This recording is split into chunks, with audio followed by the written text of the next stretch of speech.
Hello जी, नमस्कार। New उड़ान classes के ऑनलाइन प्लेटफॉर्म पर आप सभी का स्वागत, अभिनंदन। आज हमारे लिए बहुत ज़्यादा खुशी की बात है कि जिस घड़ी का हम लोग इंतज़ार कर रहे थे वो पूर्ण हो चुकी है। क्योंकि जेड से रिलेटेड जब भी हम लोग बात करें तो जेड के लिए हमारे पास में आवेदन फॉर्म और उनकी एग्ज़ाम तिथि दोनों ही आ चुकी है। और इसी के साथ ही साथ में न्यू उड़ान क्लासेज आप लोगों के लिए ऑनलाइन मेनली क्लासेज है वो सारे के सारे बता रहे हैं यहाँ पे। अगर ऑनलाइन के लिए अगर बात करें तो यहाँ पर सभी प्रकार के फॉर्म में मेनली बायोलॉजी के रिलेटेड, जिसमें आपके पास में बॉटनी और जूलॉजी दोनों पोर्शन रहेंगे। इसके अलावा एग्रीकल्चर और मेनली केमिस्ट्री तीनों सब्जेक्ट को एक साथ बहुत ही बढ़िया तरीके से यहाँ पे प्रेजेंटेशन के रूप में दिया जाएगा। और न्यू उड़ान क्लासेज आप लोगों के लिए यहाँ पे ऑनलाइन क्लासेज है वो लॉन्च कर रहे हैं। इसी लॉन्च की घड़ी में अगर सबसे पहले मैं बात करूँ बायोलॉजी में, और बायोलॉजी में सबसे इंपॉर्टेंट पहले बात की जाएगी हमारे पास में आज डीएनए से। अब डीएनए है क्या और डीएनए से संबंधित किस प्रकार के क्वेश्चंस आते हैं, और यहाँ पे मैं बात करूंगा कि जो हमारे पास में प्रीवियस ईयर में जितने भी क्वेश्चंस आए हैं डीएनए से रिलेटेड उन पे भी आज हमारी बात होने वाली है। तो बात करते हैं डीएनए। अब डीएनए है क्या? अगर मैं बात करूं तो डीएनए का जो मेनली फुल फॉर्म है क्या होगा? Deoxy ribo nucleic acid. क्या होगा? Deoxy ribo nucleic acid. अब है क्या डीएनए, उसके बारे में हम लोग पूर्ण रूप से जानकारी यहाँ पे प्राप्त करेंगे। बहुत सारे क्वेश्चन आते हैं बेटा, ध्यान देंगे यहाँ पे। क्या होगा डीएनए का full form? Deoxy ribo nucleic acid. Deoxy ribo nucleic acid. तो डीएनए है क्या? डीएनए एक प्रकार का बायोमोलिक्यूल है, जैव अणु है। और जैव अणु में हमें और भी चीजें सम्मिलित की जाती है, जैसे प्रोटीन हो गया, लिपिड हो गया, कार्बोहाइड्रेट हो गया। तो आपका क्वेश्चन हो सकता है कि सर ये जैव अणु है, उस जैव अणु में मेनली जो डीएनए है वो किस प्रकार का बायोमोलिक्यूल है? तो अगर मैं आपके लिए बात करूं तो डीएनए मैंने अभी बोला क्या है आपके पास में? जैव अणु। और किस प्रकार का जैव अणु है? तो वो हमारे पास में है न्यूक्लिक एसिड। क्या है बेटा? Nucleic acid. और न्यूक्लिक एसिड से रिलेटेड एक क्वेश्चन और भी बनता है जब हम लोग साइटोलॉजी पढ़ते हैं, कोशिका के बारे में पढ़ा जाता है, तो कोशिका के संगठन में पूछा जाता है कि न्यूक्लिक एसिड का परसेंटेज रेशियो कितना होगा। तो याद रखना न्यूक्लिक एसिड का जो परसेंटेज रेशियो, किसके लिए मैं बात कर रहा हूं? साइटोलॉजी के लिए। और साइटोलॉजी में भी किसके लिए बात कर रहा हूं? सेल के लिए। और उस सेल के मैं संगठन के लिए बात करूंगा, और उस संगठन में मेनली न्यूक्लिक एसिड का जो परसेंटेज रेशियो रहेगा वो 5 to 7%। कितना रहेगा बेटा? 5 to 7%। लेकिन आपका क्वेश्चन हो सकता है कि ये जो न्यूक्लिक एसिड है वो न्यूक्लिक एसिड हमारे पास में किस प्रकार का है, इसका फॉर्म बना हुआ किससे? तो जो न्यूक्लिक एसिड बना हुआ है वो बना है न्यूक्लियोटाइड से। न्यूक्लियोटाइड। अब ये न्यूक्लियोटाइड क्या है? तो न्यूक्लियोटाइड है हमारे पास में 3 संरचनात्मक घटक का बना हुआ है, और इनके तीनों संरचनात्मक घटक है हमारे पास में BSP। होता ना जैसे बसपा पार्टी के फॉर्म में, लेकिन यहाँ पे अपन पार्टी के लिए बात नहीं करेंगे। BSP है क्या? B मीन्स है आपके पास में बेस। बेस का मतलब क्या है? सार। क्या है बेटा जी? सार। और सार भी कौन सा आपके पास में? नाइट्रोजन सार। S है, S मीन्स क्या हो जाएगा आपके पास में? शुगर। और यहाँ पे जो शुगर होगी वो शुगर कौन सी है? पेंटोज शर्करा। और तीसरा फॉर्म है हमारे पास है P से, और P क्या आपके पास में? फॉस्फेट। क्या है?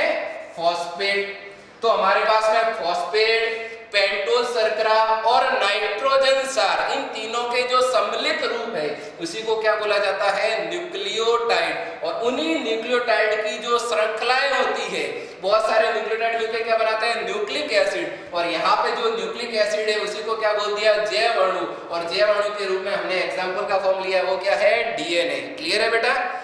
लेकिन अगर मैं बात करूं जेट 2011 और जेट 2016 में एक क्वेश्चन पूछा गया, और वो क्वेश्चन था हमारे पास में कि अगर क्वेश्चन पूछा जाता है कि आपके पास में न्यूक्लियोटाइड क्या है, पहले वाला जो हमारे क्वेश्चन का फॉर्म था वो था न्यूक्लियोसाइड के फॉर्म में और न्यूक्लियोटाइड के लिए, तो दोनों में डिफरेंस क्या है? अगर मैं बात करूं हमारे पास में न्यूक्लियोटाइड तो न्यूक्लियोटाइड में तीनों चीजें इंक्लूडिंग थी हमारे पास में। एक तो क्या था, नाइट्रोजन क्षार, सेकंड फॉर्म में क्या था आपके पास में बेटा जी, पेंटोज शर्करा, और तीसरे फॉर्म में जो हमारे पास में उपस्थित है वो क्या है, फॉस्फेट। लेकिन याद रखना, यदि आपसे क्वेश्चन पूछ लिया जाता है कि न्यूक्लियोसाइड क्या है, तो जब भी न्यूक्लियोसाइड के लिए बात की जाएगी उसमें किसको साइड में करना है, फॉस्फेट को। अगर फॉस्फेट को हमने साइड में कर दिया तो रिमेनिंग फॉर्म में क्या बचने वाला है, नाइट्रोजन क्षार, और दूसरा कौन है, पेंटोज शर्करा। तो नाइट्रोजन क्षार और पेंटोज शर्करा के सम्मिलित रूप को ही क्या बोल दिया जाता है, न्यूक्लियोसाइड। क्या बोल दिया जाएगा, न्यूक्लियोसाइड। बहुत इंपॉर्टेंट है क्योंकि जेट के लिए जब भी बात की जाती है तो जेट के 2011 और 2016 के फॉर्म में यही क्वेश्चन रिपीटेशन के फॉर्म लिया गया है। लेकिन नेक्स्ट फ्यूचर के लिए न्यूक्लियोटाइड भी आ सकता है, तो न्यूक्लियोटाइड आता है तो तीनों रूप सम्मिलित होंगे, कौन से, नाइट्रोजन क्षार, पेंटोज शर्करा और फॉस्फेट। क्लियर है। नेक्स्ट फॉर्म में अगर मैं बात करूं कि जो हमारे पास में डीएनए है, वो डीएनए है क्या आपके पास में, आनुवांशिक पदार्थ है, मतलब जेनेटिक मटेरियल है। और जेनेटिक मटेरियल क्या करते हैं, विभिन्न प्रकार की आनुवांशिक सूचनाओं का संग्रह करते हैं। तो मुख्य रूप से आनुवांशिक पदार्थ है वो कौन है आपके पास में, डीएनए। तो लिख सकते हैं कि ये क्या है आपके पास में, आनुवांशिक पदार्थ है। और एक और पता होगा कि जब भी डीएनए के लिए बात की जाती है तो डीएनए के लिए एक डीएनए हेलिक्स मॉडल यानी कि डीएनए कुंडलित मॉडल दिया गया। और ये मॉडल किसके द्वारा दिया गया है, यस, वॉटसन और क्रिक के द्वारा। इंपॉर्टेंट है मेनली डीएनए, बोलो, डीएनए हेलिक्स मॉडल है। हेलिक्स मींस क्या आपके पास में, कुंडलित। अगर आप लोगों से पूछ लिया जाए कि डीएनए का कुंडलित मॉडल है वो किसके द्वारा दिया गया, तो दो वैज्ञानिक है, कौन कौन से, एक तो हमारे पास में है वॉटसन और सेकंड कौन है आपके पास में, क्रिक। अगर इससे संबंधित आपसे क्वेश्चन पूछ लिया जाए कि कब दिया गया है, तो वो दिया गया है 1953 में। और ये क्वेश्चन बेटा जी जेट में पूछा भी गया है। अगर 2015 के जेट के क्वेश्चन के फॉर्म में देखा जाए तो वहां पूछा गया कि डीएनए का कुंडलित मॉडल दिया गया किसके द्वारा, वॉटसन और, बोलो, वॉटसन और क्रिक के द्वारा। तो इस प्रकार के क्वेश्चन पूछे ही जाते हैं, इसलिए डीएनए हमारे लिए बहुत ज्यादा इंपॉर्टेंट टॉपिक हो जाता है। और डीएनए की संरचना हम लोगों ने कई बार देखी भी होगी। अगर मैं डायग्रामेटिक बात करूं तो डीएनए का जो हमारे पास में मॉडल रूप है कुछ इस प्रकार का दिखाई देता है। अगर इस डीएनए की संरचना में मैं देखूं तो हमारे पास में कुंडलित रूप है, और कुंडलित रूप में भी आप देखें तो मेनली हमारे पास में जो नाइट्रोजन क्षार है, वो नाइट्रोजन क्षार कौन कौन से, एक तो है हमारे पास में एडेनिन, एक हमारे पास में है थाइमिन, थर्ड फॉर्म में बात करें तो साइटोसिन, और एक हमारे पास में क्या है, ग्वानिन। ये सारे के सारे हमारे पास में क्या है, नाइट्रोजन क्षार। और इसके अतिरिक्त एक और भी होता है जिससे क्या बोलेंगे, मेनली यूरेसिल। क्लियर है। अगर आप लोगों से पूछा जाए कि डीएनए की संरचना में डीएनए का व्यास क्या होता है, व्यास का मतलब क्या है, आउटर के फॉर्म में अगर बात की जाती है, जैसे अपन कभी भी सर्कुलर फॉर्म में बात करें, एक वर्त की बात करें, तो उसके एक किनारे से दूसरे किनारे तक का जो पोर्शन है उसी को क्या बोल दिया जाता है, व्यास। इसी प्रकार अगर डीएनए के लिए बात की जाए तो डीएनए का व्यास होता है वो कितना होगा हमारे पास में, 20 एंगस्ट्रॉम। कितना होगा बेटा जी, 20 एंगस्ट्रॉम होगा। वो क्या है आपके पास में, डीएनए का व्यास। और आपकी जानकारी के लिए मैं फिर बता दूं, डीएनए का व्यास से संबंधित क्वेश्चन भी जेट में पूछा गया है 2012 में। इसका मतलब कंटिन्यूटी है, हमेशा मेनली पूछे ही जाते हैं क्वेश्चन डीएनए से संबंधित। व्यास वाला क्वेश्चन कब पूछा गया है बेटा जी, जेट 2012 में। व्यास का मतलब समझ गए, मतलब आउटर फॉर्म में पूरा पूछ रहा है कि उसका कवरिंग फॉर्म कितना है आपके पास में, तो कितना हो जाएगा, 20 एंगस्ट्रॉम।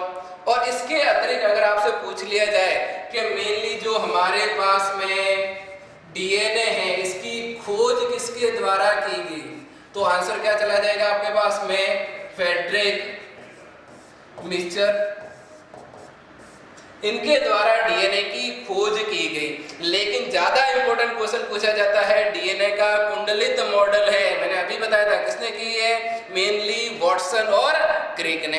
क्लियर है? इसके अलावा अगर मैं बात करूं तो डीएनए के हमारे पास में अलग अलग रूप और भी प्रदर्शित होते हैं। आपने साइटोलॉजी पढ़ा होगा। साइटोलॉजी में कोशिका की जब बात की जाती है तो आपको पता है कोशिका दो प्रकार की होती है, एक होती है प्रोकैरियोटिक कोशिका और सेकंड होती है हमारे पास में यूकैरियोटिक कोशिका, और दोनों के लिए ही डीएनए की बात की जाती है। तो उन्हीं कोशिकाओं के आधार पे हम लोग भी पढ़ने वाले हैं कि डीएनए के जो प्रकार है वो कितने प्रकार है। तो बात करते हैं डीएनए, और मुझे बार बार बताने की आवश्यकता नहीं है डीएनए का फुल नेम क्या होगा बेटा। Yes, deoxyribonucleic acid. और ये जो डीएनए है वो दो प्रकार के हैं। दो प्रकार में भी कौन से? एक हमारे पास में होगा वृत्ताकार डीएनए और सेकंड होगा हमारे पास में रेखीय डीएनए। वर्ताकार डीएनए और रेखीय डीएनए जनरली हमारे एडवांस फॉर्म में जो हम स्ट्रक्चर देखते हैं, जो हमने अभी देखा भी था डायग्रामेटिक फॉर्म में, वो तो कौन सा है? मेनली रेखीय। लेकिन सर्कुलर फॉर्म में जो दिखाई देते हैं वो कौन से हो जाते हैं आपके पास में? वर्ताकार। तो आपका हो सकता है कि सर ये जो वर्ताकार डीएनए है, जो रेखीय डीएनए है, इस प्रकार के डीएनए कहाँ पाए जाते हैं? तो बता दें कि जो वर्ताकार डीएनए होते हैं वो पाए जाते हैं आपके पास में प्रोकैरियोटिक कोशिका में। प्रोकैरियोटिक कोशिका में, प्रोकैरियोटिक कोशिका के साथ साथ ये और भी जगह पाए जाते हैं। कहाँ पे? यूकैरियोटिक कोशिका में। आप कहेंगे सर यूकैरियोटिक कोशिका तो मेनली एडवांस कोशिका है और उस एडवांस कोशिका में तो रेखीय डीएनए होना चाहिए। यस बेटा, रेखीय डीएनए तो होगा ही, लेकिन वर्ताकार डीएनए भी होगा। किसमें? यूकैरियोटिक कोशिका में। और यूकैरियोटिक कोशिका में आपको पता होगा कि मेनली मुख्य रूप से जीवित रूप में, स्थायी रूप में काम करते हैं कौन? कोशिका। और यहाँ के दो कोशिकांग जो सबसे इंपॉर्टेंट है, और उन दोनों कोशिकांगों के अंदर क्या पाया जाता है? मेनली वर्ताकार डीएनए। और वो वर्ताकार डीएनए कहाँ पाया जाता है? इसका फर्स्ट एग्जांपल है, यस बेटा, कौन सा? माइटोकॉन्ड्रिया। याद आ रहा है माइटोकॉन्ड्रिया क्या है? छोटी क्लासों में हमने पढ़ा भी था। माइटोकॉन्ड्रिया को क्या बोला जाता है? कोशिका का शक्ति ग्रह है, यानी कि मेनली ऊर्जा का संचयित रूप दिखाया जाता है। किसमें? माइटोकॉन्ड्रिया में। ऊर्जा की बात कर रहा हूं, और जब भी कभी भी मेनली बायोलॉजी में ऊर्जा की बात की जाती है तो उस ऊर्जा को सदैव सदैव सदैव लिखा जाता है। किसमें? एटीपी में। और एटीपी का फुल नेम क्या होगा? Adenosine triphosphate. और ये मेनली बोली जाती है, मेनली क्या है? कोशिकीय मुद्रा। क्या है बेटा जी? कोशिकीय मुद्रा। मुद्रा वही रुपए पैसे के लिए बात कर रहे हैं, यानी कि यहाँ पर भी किसी भी प्रकार का मेनली काम करवाना है कोशिका को, तो वो काम कौन करवाएगा? यहाँ पे ऊर्जा के रूप में एटीपी। और संग्रहित रूप कहाँ पाया जाता है? माइटोकॉन्ड्रिया में। ये तो एक एग्जाम्पल हो गया। इसके अलावा यूकैरियोटिक के अंदर कौन सा कोशिकांग है जहां पे वर्ताकार डीएनए पाया जाता है? तो यस, दूसरा एग्जाम्पल है आपके पास में क्लोरोप्लास्ट। कौन सा है बेटा? क्लोरोप्लास्ट। क्या मतलब हुआ? क्लोरोप्लास्ट मतलब हरित लवक। और हरित लवक के बारे में यस जरूर छोटी क्लासों में हमने इसको पढ़ा होगा कि प्रकाश की उपस्थिति में मेनली पौधे प्रकाश संश्लेषण की अभिक्रिया करते हैं, और उस प्रकाश संश्लेषण की अभिक्रिया के द्वारा किसका निर्माण हो जाता है? भोजन का निर्माण हो जाता है। तो वहां पे जो मेनली वर्णक का कार्य कर रहा है वो कौन है आपके पास में? क्लोरोफिल। और ये है क्या? हरित लवक। एक छोटी सी जानकारी और बता दूं, जब भी लवक के लिए बात करेंगे तो वो सबसे बड़ा कोशिकांग है। अगर कोशिका से संबंधित क्वेश्चन पूछ लिया जाए और आपसे पूछे कि सबसे बड़ा कोशिकांग कौन सा है? मेनली लवक है, क्लोरोप्लास्ट। अगर दूसरा क्वेश्चन के फॉर्म में कि दूसरा सबसे बड़ा कोशिकांग, फर्स्ट तो कौन सा होता है? क्लोरोप्लास्ट क्लियर, और दूसरा सबसे बड़ा है वो कौन सा है? माइटोकॉन्ड्रिया। क्लियर है? सेकंड बात करें रेखीय डीएनए, तो बिल्कुल रेखीय डीएनए तो एडवांस कोशिका में मिलेगा। वो एडवांस कोशिका कौन सी होगी? यूकैरियोटिक। बोलो, यूकैरियोटिक कोशिका। क्लियर है बेटा जी? लेकिन एक बात और इंपॉर्टेंट ध्यान रखनी है, हम लोग बात किसकी कर रहे हैं? डीएनए की। और डीएनए मतलब डीऑक्सीराइबोन्यूक्लिक एसिड। एसिड मीन्स क्या हो गया, अम्ल, और जहां पर भी अम्ल होगा तो उसके साथ में क्या जुड़ने वाला है, क्षार, और क्षार के रूप में सदैव जो यूज किया जाता है वो कौन सा प्रोटीन होता है, हिस्टोन प्रोटीन। कौन सा प्रोटीन होगा, हिस्टोन प्रोटीन। तो हमारे पास में जो रेखीय डीएनए का रूप उपस्थित है, और रेखीय डीएनए का रूप कहां पाया जा रहा है, अभी हमारे पास में यूकैरियोटिक कोशिका, अगर यूकैरियोटिक कोशिका के अंदर डीएनए होगा मतलब अम्ल होगा तो क्षार के रूप में वहां पे क्या पाया जाएगा, हिस्टोन प्रोटीन। कौन सा प्रोटीन है बेटा, हिस्टोन प्रोटीन। हिंदी में लिख देता हूं मैं, हिस्टोन प्रोटीन। और एक और सबसे इंपॉर्टेंट जानकारी बता दूं, यदि आपसे पूछ लिया जाए कि हमारे पास में जो हिस्टोन प्रोटीन है वो हिस्टोन प्रोटीन है वो किस प्रकृति का होता है, तो डीएनए कौन सी प्रकृति का होता है, अम्ल। उसी प्रकार हमारे पास में हिस्टोन प्रोटीन है वो कौन सा होगा, क्षारीय प्रकृति का होगा। और इससे संबंधित भी क्वेश्चन पूछा गया है जेट के 2011 में, पूछा गया कि मेनली हिस्टोन प्रोटीन की प्रकृति किस प्रकार की होती है, बताओ। अभी मैंने बताया था किस प्रकार की प्रकृति होगी, बोलो, क्षारीय प्रकृति। कौन सी प्रकृति होगी यहाँ पे, क्षारीय प्रकृति। इंपॉर्टेंट क्वेश्चन बनता है हमारे पास में। और अगर मैं बात करूं हिस्टोन प्रोटीन तो इसमें किस प्रकार के हिस्टोन पाए जाएंगे, तो चेक करते हैं। ये रहा हिस्टोन प्रोटीन, प्रकृति मैंने अभी बता दी कौन सी है बेटा, क्षारीय प्रकृति। और यहाँ पे किस प्रकार के मेनली हिस्टोन प्रोटीन पाए जाते हैं, कौन कौन से हिस्टोन प्रोटीन है, अगर उनकी बात करो तो वो कौन कौन से हमारे पास में, H1 है, H2A है, H2B है, H3 है और H4 है। ये सारे के सारे क्या है, मेनली हिस्टोन प्रोटीन। और फिर एक इंपॉर्टेंट क्वेश्चन आ रहा है जेट से संबंधित, मैं बार बार कह रहा हूँ डीएनए हमारे लिए बहुत ज्यादा इंपॉर्टेंट है। क्वेश्चन आया था कि न्यूक्लियोसोम से संबंधित किस प्रकार के हिस्टोन पाए जाते हैं, क्वेश्चन क्या है, न्यूक्लियोसोम से संबंधित किस प्रकार के हिस्टोन पाए जाते हैं। तो अभी मैंने बताया आपको हिस्टोन के सारे टाइप बताए, H1, H2A, H2B, H3 और H4। लेकिन क्वेश्चन न्यूक्लियोसोम का अगर पूछ लिया जाए तो न्यूक्लियोसोम से संबंधित हमारे पास में कौन कौन से हिस्टोन होंगे, H2A, H2B, H3 और H4। अब आपका क्वेश्चन हो सकता है सर H1 को क्यों नहीं यूज किया गया, क्योंकि बेटा मेनली H1 है वो हमारे पास में क्या है, सीलिंग फॉर्म में है, और सीलिंग हिस्टोन के रूप में जो काम करता है तो कौन सा हो जाएगा, H1। यानी कि क्वेश्चन ये भी आ सकता है, अगर क्वेश्चन को पूछ लिया जाए कि सीलिंग हिस्टोन के रूप में कौन है तो H1, लेकिन न्यूक्लियोसोम से संबंधित है, याद रखना बेटा, किससे संबंधित, न्यूक्लियोसोम से संबंधित जो हिस्टोन है आपका कौन सा, मेनली हमारे पास में उपस्थित होगा H2A, H2B, H3 और H4। और ये क्वेश्चन मैंने अभी कहा किसमें पूछा गया, जेट में पूछा गया। जेट में भी कब पूछा गया है, मेनली 2017 में। तो ये क्वेश्चन भी इंपॉर्टेंट हो गया। तो 1 बाय 1 है, बहुत सारे इंपॉर्टेंट क्वेश्चन निकल के आ रहे हैं, और सारे के सारे अगर मैं क्वेश्चंस की बात करूं तो सबसे सारे संबंधित किससे हैं, डीएनए से संबंधित है। इसका मतलब एक बात तो समझ आ ही गई होगी कि हमारे जेट के एग्जाम में डीएनए बहुत ही ज्यादा इंपॉर्टेंट है। डीएनए से संबंधित हमें एक भी बात को चूकना नहीं है, पूरा डीएनए हमारे साथ के साथ हमें, मेरे साथ आपको कंप्लीट करना है। क्लियर है यहाँ तक बेटा जी? लेकिन एक बात याद रखें, अगर मैंने कहा है कि यूकैरियोटिक कोशिका में मेनली क्या पाए जाते हैं, हिस्टोन प्रोटीन उपस्थित होते हैं, तो क्या प्रोकैरियोटिक कोशिका में भी हिस्टोन प्रोटीन होते हैं? नहीं, क्योंकि प्रोकैरियोटिक कोशिका प्रिमिटिव कोशिका है, और प्रिमिटिव है मतलब पहले बनने वाली कोशिका है, और उन कोशिकाओं में हिस्टोन प्रोटीन नहीं पाया जाता। और हिस्टोन नहीं होगा तो उसकी जगह कौन से प्रोटीन होंगे, नॉन हिस्टोन प्रोटीन। इसका मतलब कह सकता हूं कि प्रोकैरियोटिक कोशिकाएं एसोसिएट होती है, जुड़ी हुई रहती है, सम्मिलित रहती है, किसके साथ में, बोलो, नॉन हिस्टोन प्रोटीन। कौन सा प्रोटीन है, नॉन हिस्टोन प्रोटीन। क्लियर है बेटा?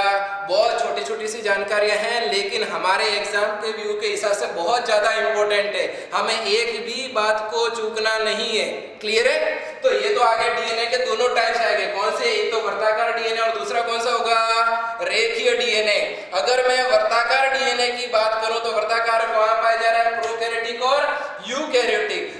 याद रखना यूकैरियोटिक में केवल और केवल दो ही जगह मिलेगा, और वो दो जगह कौन सी है? एक तो माइटोकॉन्ड्रिया और दूसरा कौन सा हो जाएगा? क्लोरोप्लास्ट। अगर इसी की मैं बात करूं तो आपको याद होगा जब भी कोशिका को पढ़ाया जाता है तो लिखा जाता है कि माइटोकॉन्ड्रिया और क्लोरोप्लास्ट ये दो ऐसे कोशिकांग हैं जिन्हें अर्ध स्वायत्त कोशिकांग कहा जाता है। बहुत इंपॉर्टेंट क्वेश्चन है, क्वेश्चन आ भी सकता है फ्यूचर के हिसाब से। क्वेश्चन पूछा जाए कि अर्ध स्वायत्त कोशिकांग कौन से हैं, तो दो ही एग्जांपल है, एक तो माइटोकॉन्ड्रिया और दूसरा है क्लोरोप्लास्ट। अब क्वेश्चन ये भी हो सकता है इनको अर्ध स्वायत्त कोशिकाएं क्यों कहा जाता है? क्योंकि इनके पास में अपना स्वयं का क्या होता है? डीएनए प्रेजेंट होता है। क्लियर है बेटा जी? याद रखना क्या बोला जाता है? अर्ध स्वायत्त कोशिकाएं, इंग्लिश में बोला जाएगा semi autonomous cell organelle. Sir हमें ये इंग्लिश का साथ में क्यों बता रहे हैं? क्योंकि कई बार क्वेश्चन पेपर में हम लोग देखते हैं कि क्वेश्चन में जो ऑब्जेक्टिव फॉर्म दिए जाते हैं उसी इंग्लिश वर्ड को ही हिंदी में लिख दिया जाता है, इसलिए आपको हिंदी और इंग्लिश दोनों मीनिंग पता होना चाहिए। तो क्या बोला मैंने? माइटोकॉन्ड्रिया और क्लोरोप्लास्ट दोनों कैसे कोशिका गए? सेमी ऑटोनॉमस सेल ऑर्गेनेल से, मतलब अर्ध स्वायत्त कोशिका गए। क्लियर है बेटा जी? नेक्स्ट एक पॉइंट और हमारे पास सबसे इंपॉर्टेंट आ रहा है जिसे हम बोलेंगे सेंट्रल डॉगमा। क्या बोलने वाला है? Central dogma. सर ये क्या चीज है? बिल्कुल इन पे भी बात करेंगे।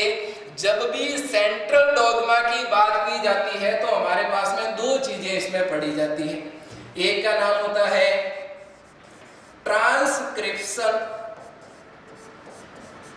और एक का नाम होता है हमारे पास में ट्रांसलेशन। ट्रांसलेशन क्या मतलब हुआ? ट्रांसक्रिप्शन को लिखा जाता है मेनली अनुलेखन। क्या बोलेंगे बेटा? ये क्या होता है? अनुलेखन। और ट्रांसलेशन है, इसको क्या बोलेंगे? अनुवादन।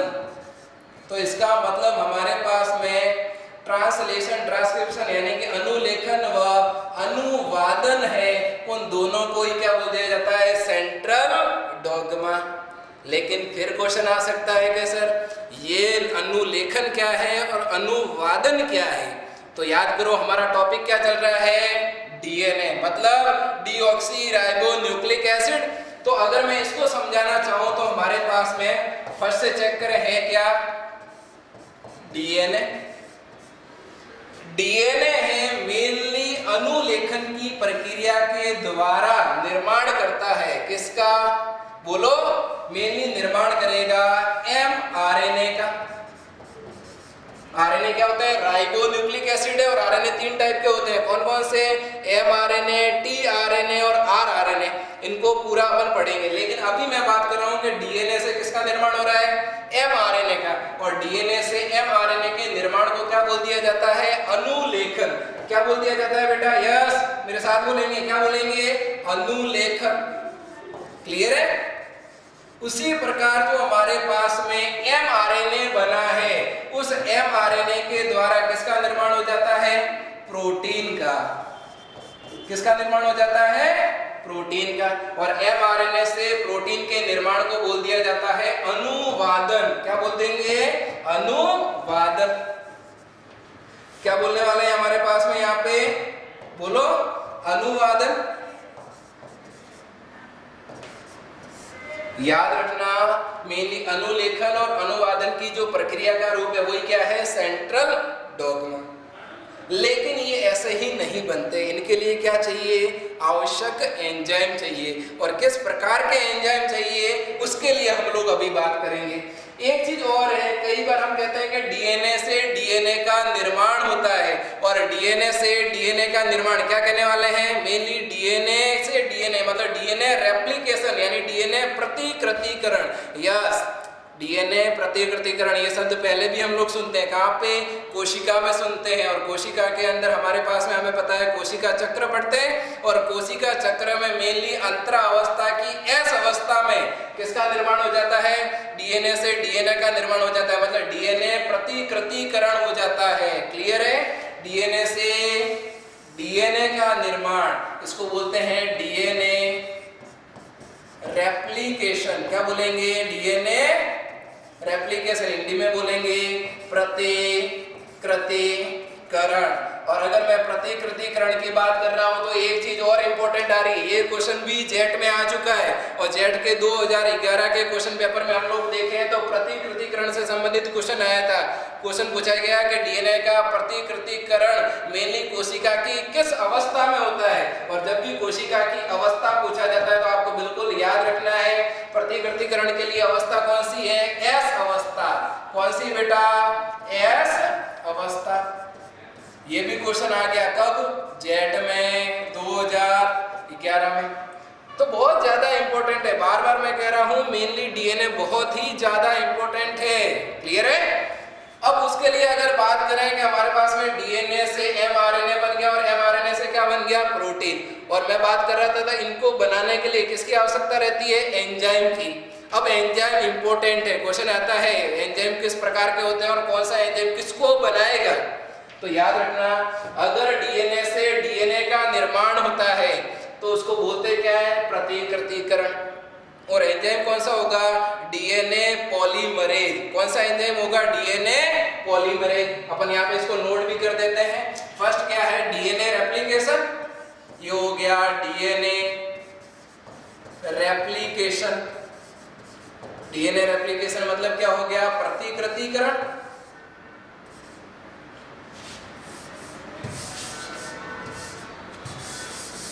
फिर से चेक कर लेते हैं क्या है, डीएनए रेप्लिकेशन। और रेप्लिकेशन का मतलब क्या है, प्रतिकृतिकरण। और प्रतिकृतिकरण का मतलब डीएनए से डीएनए बना। और यहाँ पे जो एंजाइम है इंपॉर्टेंट है, यहाँ पे जो एंजाइम है वो एंजाइम कौन कौन से हैं, तो यहाँ पे एंजाइम होगा डीएनए पॉलीमरेज। कौन सा होगा, डीएनए पॉलीमरेज। क्लियर। फिर से अगर मैं बैक आ जाऊं, हमारे पास में क्या था, डीएनए से एमआरएनए बना। डीएनए से एमआरएनए को क्या बोलते हैं, अनुलेखन, या फिर क्या बोल सकते हैं, ट्रांसक्रिप्शन। और इनके लिए जो आवश्यक एंजाइम होते हैं उस आवश्यक एंजाइम का नाम है आरएनए पॉलीमरेज। बहुत इजी है, डीएनए से बना क्या, एमआरएनए, तो इससे संबंधित हो गया एंजाइम कौन सा, आरएनए पॉलीमरेज। तो सेकंड हम नोट कर लेते हैं, क्या हो गया, ट्रांसक्रिप्शन मतलब अनुलेखन। और यहां पे आवश्यक एंजाइम का नाम क्या हो जाएगा, आरएनए पॉलीमरेज। कौन सा, आरएनए पॉलीमरेज। क्लियर है। फिर वापस अगर मैं चेक करूं, हमारे पास में ये तो डीएनए से एमआरएनए बना। यदि एमआरएनए से फिर से क्या बन जाए, डीएनए फिर से बन जाए, मतलब पीछे आ जाए। और अगर पीछे आ रहा है इसका मतलब कह सकते हैं रिवर्स आ रहा है। और रिवर्स आ रहा है, अगर अनुलेखन रिवर्स हुआ तो क्या बोल सकते हैं, रिवर्स ट्रांसक्रिप्शन। क्या बोल देंगे, रिवर्स ट्रांसक्रिप्शन। Reverse transcription. और अगर आपसे पूछ लिया जाए तीसरा कौन सा, रिवर्स ट्रांसक्रिप्शन के लिए आवश्यक एंजाइम, जब आपके पास में मेनली अनुलेखन था, आगे जा रहे थे तो कौन सा था, आरएनए पॉलीमरेज। लेकिन एमआरएनए से फिर क्या बना रहे हैं, डीएनए। और वापस प्रोसेस पीछे आ रहे हैं तो क्या बोलते हैं, रिवर्स ट्रांसक्रिप्शन। और इनके लिए जो एंजाइम होगा तो उसको क्या बोलेंगे, रिवर्स, क्या बोलेंगे, रिवर्स ट्रांसक्रिप्टेज। क्या बोलेंगे, रिवर्स ट्रांसक्रिप्टेज। इसका फॉर्म आ गया, ज्यादा कोई भी चेंजेस नहीं हुआ है। और इसके अलावा सबसे लास्ट वाला एमआरएनए है, वो क्या बना रहा है, प्रोटीन। और एमआरएनए से प्रोटीन के निर्माण को क्या बोलते हैं, अनुवादन, या फिर क्या बोलेंगे, ट्रांसलेशन। और इनके लिए क्या काम करते हैं, विभिन्न प्रकार के फैक्टर्स है जो इनिबिशन के फॉर्म में, इलोंगेशन के फॉर्म में काम कर सकते हैं, या टर्मिनाइजेशन यानी समापन के रूप में। तो सिंगल फॉर्म में लिख सकते हैं, विभिन्न प्रकार के फॉर्म जो फैक्टर है, जो कारक है, उनके द्वारा एमआरएनए से क्या बन जाएगा, प्रोटीन बन जाएगा। तो हम लोग यहाँ पे नोट कर लेते हैं। 4 नंबर पे हमारे पास में कौन है, ट्रांसलेशन, ट्रांसलेशन लेसन, जिसको बोलेंगे हमारे पास में अनुवादन। बेटा जी मैं हिंदी और इंग्लिश दोनों में ही नोट कर रहा हूँ, क्योंकि मैंने अभी बात किया था कई बार क्वेश्चन में मेनली जो हमारा इंग्लिश वर्ड है उसी को हिंदी में लिख दिया जाता है, और ये कई बार होता है, इसलिए आपको दोनों रूप यहाँ पे दिखाई दे रहे हैं। और यहाँ पे काम कौन करेगा आपके पास में? फैक्टर्स काम करेंगे, जिसे हम कारक का रूप बोल देंगे। क्लियर है? तो ये चार हमारे पास होंगे, और चारों के लिए मेनली क्या है? एंजाइम की बात हो रही है। अगर डीएनए से डीएनए का निर्माण हो रहा है तो एंजाइम कौन सा हो जाएगा? DNA polymerase. डीएनए से एमआरएनए बनता है तो प्रोसेस कौन सा होता है? अनुलेखन। और यहाँ पे एंजाइम कौन सा होगा? RNA polymerase. अगर वही एमआरएनए फिर से बना देता है क्या? डीएनए, तो बोल देंगे रिवर्स ट्रांसक्रिप्शन है, और रिवर्स ट्रांसक्रिप्शन के लिए एंजाइम क्या होगा? Reverse transcriptase. और उसी प्रकार सबसे लास्ट जो हमारे पास में एमआरएनए है, ये रहा देखो क्या था हमारे पास में? एमआरएनए क्या बना रहा था? प्रोटीन। क्या बोला? अनुवाद। इंग्लिश में क्या बोलेंगे? ट्रांसलेशन। और इनके लिए जो एंजाइम है, एंजाइम के फॉर्म में कौन काम करेंगे? फैक्टर्स काम करेंगे, कारक काम करेंगे। लेकिन कई बार इन एंजाइम के अदर नेम, दूसरे नाम भी पूछ लिए जाते हैं। जैसे ये दूसरे नाम का मतलब क्या हुआ, यानी कि अदर्स नेम को कैसे हम लिख सकते हैं, वो एक इम्पोर्टेंट फॉर्म है। तो इसके लिए मैं एक आपको सिंपल बेसिक फॉर्म बता देता हूँ, जिससे आप किसी भी प्रकार के एंजाइम का निर्माण कर सकते हैं जो मेनली सेंट्रल डॉग्मा से संबंधित है। कैसे?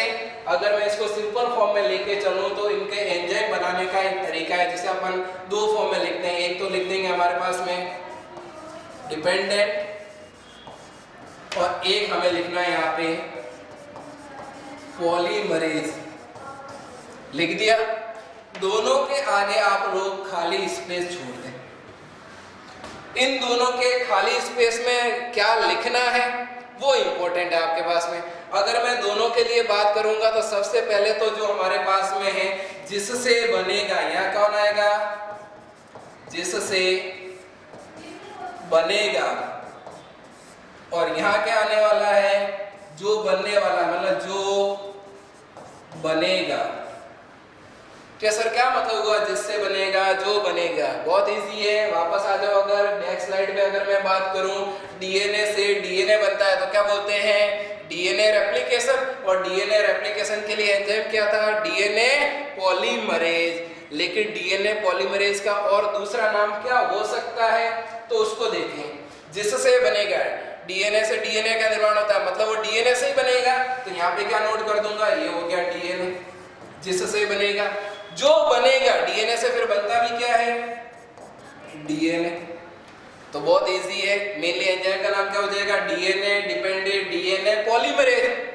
DNA dependent DNA polymerase. इसका मतलब हमारे पास में डीएनए प्रतिकृति का एक एंजाइम का नाम तो क्या हो गया? बोलो, डीएनए पॉलीमरेज हो गया। और इसके अलावा इसको यहाँ पे क्या लिख सकते हैं हम लोग? DNA dependent DNA polymerase. Clear है? ये सिंपल फॉर्म आ गया। तो ये दोनों रूप है, अदर नेम के फॉर्म में पूछ लिया जाता है। उसी प्रकार हमारे पास में अनुलेखन है। अनुलेखन के लिए कौन सा है? बोलो, आरएनए पॉलीमरेज। अगर आरएनए पॉलीमरेज का अदर नेम चेक करना है तो अदर नेम क्या होगा? क्या बना रहा है? डीएनए से आरएनए। तो इसकी जगह अगर डीएनए से आरएनए बना रहा है तो दूसरा फॉर्म यहाँ पे और क्या हो सकता है? जिससे बनेगा। डीएनए पॉलीमरेज में किसका निर्माण होता है? एमआरएनए। एमआरएनए बनता किससे है? मेनली डीएनए से। क्या बनता है? एमआरएनए। मतलब मुख्य रूप से तो आरएनए ही बन रहा है, तो नाम क्या हो जाएगा? DNA dependent RNA polymerase. किसका नाम हो गया ये अदर नेम के फॉर्म में? बोलो, आरएनए पॉलीमरेज का। तो यहाँ पे मैं नोट कर सकता हूँ, क्या हो जाएगा? DNA dependent RNA polymerase. बहुत इंपॉर्टेंट है, क्वेश्चन से संबंधित आता ही है ये। इसके बाद में अगर रिवर्स ट्रांसक्रिप्शन है, रिवर्स है मतलब ऑपोजिट फिर से आ रहा है, क्या होता है?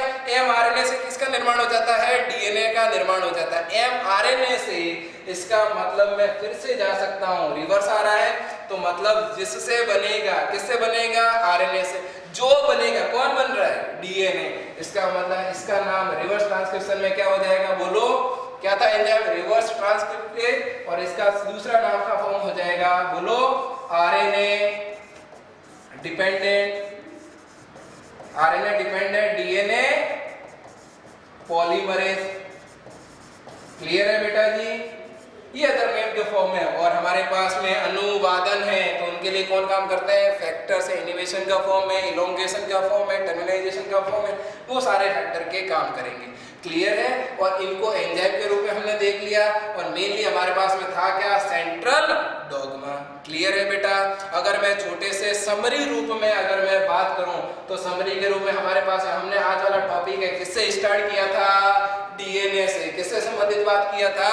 डीएनए। और याद करें, डीएनए मेरे साथ साथ आप लोग चलेंगे, डीएनए का पूरा नाम क्या होगा? डीऑक्सीराइबोन्यूक्लिक एसिड होगा। अगर डीऑक्सीराइबोन्यूक्लिक एसिड है, इसका मतलब ये है कि हमारे पास में जैव अणु है। किस प्रकार का जैव अणु है? मेनली न्यूक्लिक अम्ल है। अगर न्यूक्लिक अम्ल है तो न्यूक्लिक अम्ल में भी कौन सा प्रकार है? न्यूक्लियोटाइड। और याद होगा न्यूक्लियोटाइड है वो 3 घटक से बना हुआ है। कौन कौन से? नाइट्रोजन क्षार, सेकंड क्या हो जाएगा? शर्करा। कौन सी शर्करा है? पेंटोज शर्करा। और तीसरे फॉर्म में क्या हो जाएगा? फॉस्फेट। अगर इन तीनों को एक साथ मिला दूंगा तो क्या बोलूंगा? न्यूक्लियोटाइड। और उनमें से अगर मैंने फॉस्फेट को साइड में कर दिया है, इसका मतलब बचा क्या है? नाइट्रोजन क्षार। और दूसरे फॉर्म में क्या बचा हुआ है? मेनली पेंटोज शर्करा। और इन दोनों के ही सम्मिलित रूप को क्या बोल दिया जाएगा? न्यूक्लियोसाइड। और मैंने आपको बताया था, ये जेट में आ रखा है क्वेश्चन 2011 में और 2016 में, बहुत ज्यादा इंपॉर्टेंट है, रिपीटेशन के फॉर्म भी आते हैं। क्लियर है? और डीएनए है क्या? आनुवंशिक पदार्थ है, मतलब विभिन्न प्रकार की आनुवंशिक सूचनाओं का क्या होता है? संग्रह होता है। और उनके लिए कुंडलित मॉडल दिया गया कब? मेनली 1953 में। किसके द्वारा? वॉटसन और क्रिक के द्वारा। याद होगा, डबल हेलिक्स मॉडल दिया गया है। और उस डबल हेलिक्स मॉडल में अगर मैं डीएनए की व्यास की बात करूं तो कितना होगा? 20 एंगस्ट्रॉम होगा, 20 एंगस्ट्रॉम होगा। और ये क्वेश्चन भी जेट में आया है कब? 2012 से संबंधित है। क्लियर है बेटा जी? इसके अलावा अगर डीएनए की खोज पूछ लिया जाए तो किसके द्वारा की गई है? फ्रेडरिक वीजर के द्वारा की गई है। क्लियर? और डीएनए के 2 प्रकार की बात हुई, कौन कौन से? वर्ताकार डीएनए और रेखीय डीएनए। अभी हम लोग जो पढ़ते हैं एडवांस फॉर्म का लेके, जब भी हम मेनली नेट पे सर्च भी करते हैं तो डीएनए का मेनली डबल हेलिक्स मॉडल दिखाई दिया जाता है। और वही क्या है आपके पास में? रेखीय डीएनए। लेकिन आपसे पूछा जाए रेखीय डीएनए कहाँ पाया जाता है? तो एडवांस कोशिका में। कौन सी? यूकैरियोटिक कोशिका में। और अगर मैं पूछूं कि वर्ताकार डीएनए कहाँ पाया जाता है, तो वो प्रोकैरियोटिक में भी मिलेगा और यूकैरियोटिक मिलेगा। क्या सभी प्रकार की यूकैरियोटिक कोशिका में मेनली वर्ताकार डीएनए होगा? नहीं। किसमें? केवल और केवल 2 जगह होगा। कौन सा? माइटोकॉन्ड्रिया, और दूसरा क्या होगा? क्लोरोप्लास्ट। और याद होगा, अगर माइटोकॉन्ड्रिया और क्लोरोप्लास्ट की बात करें तो ये दोनों ही क्या है? सेमी ऑटोनॉमस सेल ऑर्गेनेल है, मतलब अर्ध स्वायत्त कोशिकाएं हैं। क्लियर है बेटा? अगर नेक्स्ट फॉर्म में अगर मैं बात करूं कि हमारे पास में क्या है? Central dogma. और सेंट्रल डॉग्मा का मतलब क्या होता है? अनुलेखन, अनुवादन। अनुलेखन का मतलब क्या हो गया? डीएनए से क्या बनाने वाले हैं? एमआरएनए। और इसी एमआरएनए से क्या बनने वाला है? प्रोटीन। तो एमआरएनए से प्रोटीन का निर्माण है, वो तो क्या हो गया? अनुवादन। और जो डीएनए से एमआरएनए बना वो क्या हो गया? अनुलेखन। और अगर डीएनए से डीएनए बन रहा है तो क्या हो जाएगा? डीएनए प्रतिकृतिकरण। और बताओ डीएनए का प्रतिकृतिकरण कोशिका की किस अवस्था में होता है? मेनली अंतरावस्था की एस अवस्था में। कौन सी अवस्था में? एस अवस्था में। क्लियर है बेटा?